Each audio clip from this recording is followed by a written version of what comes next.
I have a question. Yes, ma'am. You said the first thing about taking a book as a proof for your belief. You said no internal contradictions. How well do you know this book? I got this from your friend the other day. It's the Bible for all of you who don't know. I don't know which version it is. I don't know who's writing, who decided what to put it in here. John, we'll read John 1:17, 18. Do you know this one? I'll read what it says here. It says, no one has ever seen God, but God is the one and only who is at the Father's side has made him known. Right here, it says, no one has ever seen God, okay? Mm-hmm. You believe that? You take that? You want to read it? That's your book. This is what you take. You bet. Right here, same chapter, John 5:19. Right. It says here, Jesus gave them this answer. I tell you the truth, the Son can do nothing by himself. He can do only what he sees his Father doing. No one sees, he only does what he sees. Internal contradiction. So then this book has internal contradictions. Can we agree on that? Oh, you don't say yes or no answers. What do you say about this internal contradiction?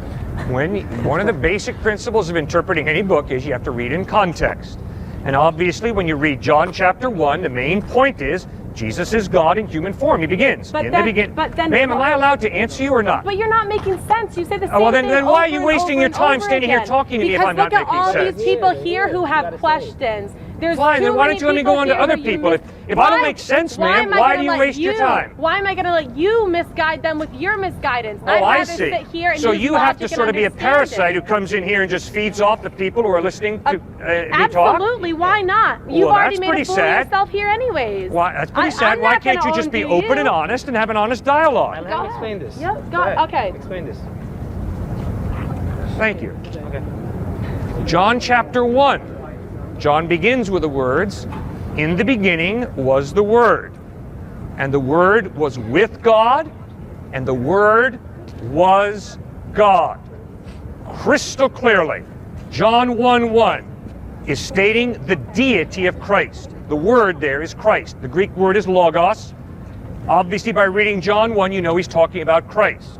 Obviously, he's hearkening right back to Genesis chapter 1, verse 1, which says, in the beginning, God created the heavens and the earth. John is taking that and putting it in Greek. John 1:1, in the beginning was the Word, and the Word was with God, and the Word was God. Nobody has seen God. I haven't seen God. You haven't seen God. But the claim of John is, and the claim of Jesus is, that he is God, revealing himself in human form. That's clearly, unmistakably what John 1 is teaching.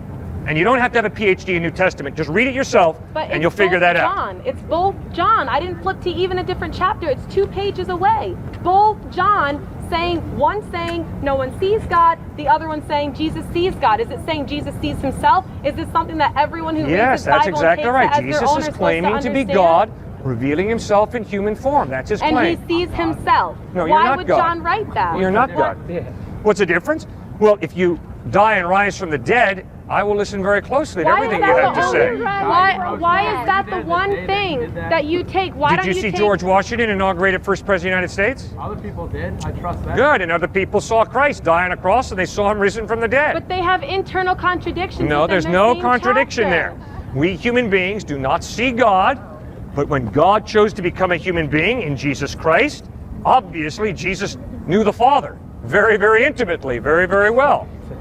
In the Quran, we read, Jesus is a good prophet, he is not God.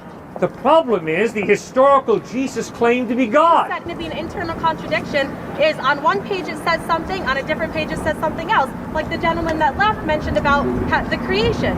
You're right. Creation came the about. Quran does not contradict itself, I agree. So then but we'll it contradicts the historical evidence that Jesus claimed to be God. Claimed. From what, John and Joseph and Mike and whoever? That's right, man. And that's the only thing. That's the only way I can know anything historically.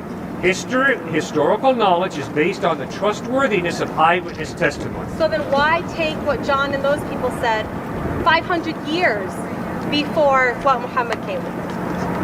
That's exactly why I trust John. Because he lived with Jesus. Muhammad was the dude who never met Jesus. John met Jesus, listened to Jesus.